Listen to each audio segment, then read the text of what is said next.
Passo PUC está de volta. 2016 é um ano de eleições municipais por todo o Brasil. No próximo domingo, eleitores vão às urnas eleger prefeitos e vereadores para os próximos 4 anos. Mas é importante ficar atento e escolher o melhor candidato para a sua região. Pensando nisso, o Núcleo de Estudos Sociopolíticos da PUC Minas, o NESP, preparou uma série de vídeos muito bacanas para conscientizar a população sobre a melhor escolha dos nossos representantes. Você vai ver agora uma compilação dos vídeos preparados pelo NESP em uma produção muito legal e com importância sem igual. Na realidade, não. Eu gosto de política. Gosto. Não gosto. Não acompanho muito política. Eu não gosto de política. Porque eu não entendo. Dessa forma de política, não. Gosto de atuações mais próximas do povo. Acho mais legítimo. Tem vezes que eles fazem boas coisas, tem vezes que não fazem boas coisas. É porque a gente não tem participação dela. Tem muita gente que considera compra de voto como se fosse ir à feira comprar banana.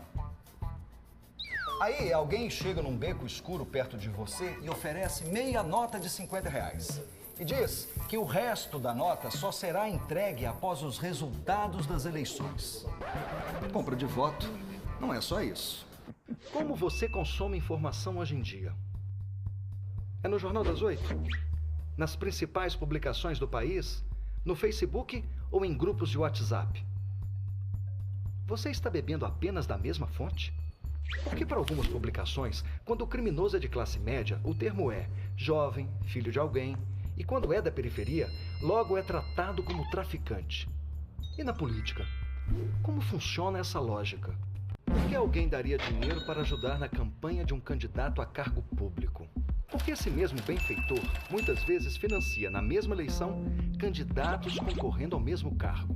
Uma pessoa com essa quantidade de dinheiro representa a maioria dos eleitores da sua cidade? É verdadeiramente democrático um sistema que permite que quem tem mais dinheiro vença as eleições? Geralmente, ganha as eleições quem tem mais dinheiro. Será que prefeitos e vereadores eleitos, porque têm mais dinheiro, são capazes de entender a realidade e as dificuldades que um cidadão comum enfrenta? Se seguirmos o caminho do dinheiro que financia as campanhas, é muito provável que encontraremos a resposta.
Bom, e para conversar um pouco mais sobre o processo eleitoral desse ano, nós recebemos no estúdio o coordenador do NESP, professor Robson Sávio.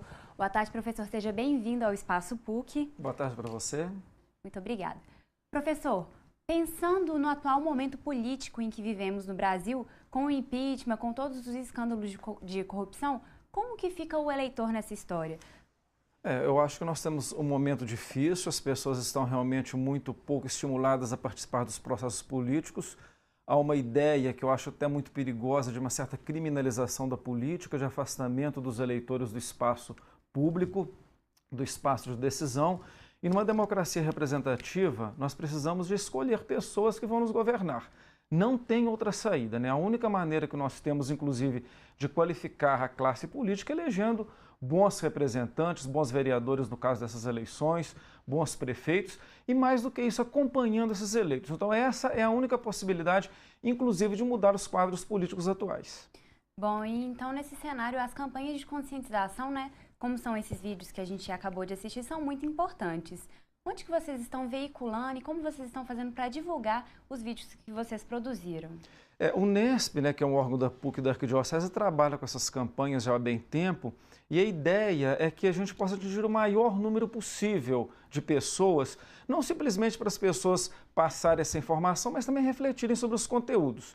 Esses vídeos eles trabalham em 3 direções: informação sobre o processo das eleições desse ano, formação política sobre a questão da participação das eleições e o processo político, e também alguns vídeos bastante provocativos, por exemplo, sobre financiamento de campanha, essas eleições eternas, né? O cara que ganha para vereador com 18 anos e fica até 60 anos sem mudar. Então, alguns vídeos trabalham nessa perspectiva. Nós estamos utilizando em multiplataformas que nós falamos, né?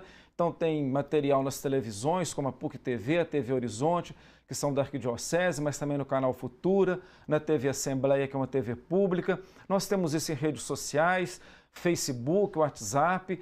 Existem canais que foram criados especificamente para essa campanha, no site da Arquidiocese, no site da CNBB. Ou seja, nós estamos tentando uma série, digamos assim, não somente uma série de linguagens, mas de vários canais. E esse material ele é articulado a outras ações, como debates, encontros, mesas de discussão, grupos que discutem especificamente a questão de indicação de candidatos, né? Uma série de ações de fato. Professor, nós estamos a poucos dias das eleições, você no próximo domingo. Para o pessoal que ainda está indeciso, qual que é a melhor forma, a melhor orientação que o senhor pode dar para escolher o melhor representante? Olha, é muito importante essa pergunta, porque, em primeiro lugar, existe uma informação bastante equivocada das redes sociais de que as pessoas muito contrariadas poderiam deixar de votar e que, tendo um contingente de 50% de votos nulos e brancos, anularia a eleição. Isso não é verdade. As eleições no Brasil elas são decididas pelos votos válidos. Aqui em Belo Horizonte, por exemplo, se o único eleitor votar, ele decide quem será o prefeito e os vereadores. No primeiro lugar, é importante nós escolhermos. Segundo, todas as vezes que nós deixamos de fazer, deixamos de escolher, alguém está fazendo no nosso lugar. Depois nós não teremos direito de reclamar das escolhas. Então é preciso conhecer bem a vida do candidato, seu passado, quem financiou, se essa pessoa tem compromissos com a comunidade, de onde vem o dinheiro da sua campanha, né? A pessoa poderia fazer perguntas simples, tipo assim: por que um trabalhador vai votar num empresário? Isso é uma boa pergunta que a gente pode fazer. Por que eu vou votar num desconhecido? Eu convidaria um desconhecido para cuidar da minha casa? Então são perguntas dessa natureza que devem decidir o nosso voto. E lembrando que o voto é uma parte do processo. O nosso compromisso como cidadãos e a cidadania exige esforço e o acompanhamento desses eleitos depois das eleições. Professor, e por que você considera que as eleições desse ano estão sendo um pouco mais polêmicas que as dos anos anteriores? Eu acho que nós temos, é interessante que isso daí é uma coisa que a gente pode discutir em 2 perspectivas. Uma, essa perspectiva de que existe uma criminalização da política, de que há um afastamento do espaço público, as pessoas estão muito cansadas dessa política tradicional, né? Essa questão de não se sentirem representados. Aqueles que são eleitos geralmente estão muito distantes do povo, né? Se a gente pegar, por exemplo, o perfil hoje do Congresso Nacional, são grandes empresários, latifundiários, pessoal da classe média alta, né? Realmente acabam não representando. Então nós temos que pensar por que foram eleitos, porque somos nós os eleitores. Esse é um primeiro aspecto, mas tem um aspecto muito interessante, e nós do NESP estamos acompanhando, é que há muita novidade nessas eleições. As pessoas procurarem, elas vão principalmente nos cargos para vereador, que é uma quantidade muito maior de pessoas disputando. Tem muitos jovens e jovens comprometidos com lutas sociais, juvenis, tem muitas lideranças comunitárias, ou seja, há também muita tentativa de renovação da política. Se nós, eleitores, sairmos daquela situação de sermos poliqueixosos, queixar de tudo, do mundo e da vida, e procurarmos, nós conseguiremos bons candidatos e poderemos iniciar uma mudança na política que só acontecerá com uma profunda reforma do sistema político. Isso não vai acontecer nessas eleições. Até tem um vídeo dessa campanha, né, nossa, que trata dessa questão. As mudanças, elas dependem de mudanças na legislação nacional, e isso é coisa lá do Congresso. Mas nessas eleições, no plano municipal, na escolha dos prefeitos, na escolha dos vereadores, nós já podemos iniciar uma mudança. Professor, como que nós podemos incentivar as pessoas a terem uma maior reflexão na escolha dos candidatos, considerando tanta polêmica que a gente vê com tantos candidatos diferentes? Olha, eu acho que a questão fundamental é o seguinte: as pessoas elas precisam de votar naqueles candidatos que elas conhecem. E o conhecimento não se dá somente na propaganda de rádio e de televisão e nem nas redes sociais, que muitas vezes trazem boas informações, mas é um espaço também de muita fofoca, muita maledicência, muita desconstrução da imagem do outro.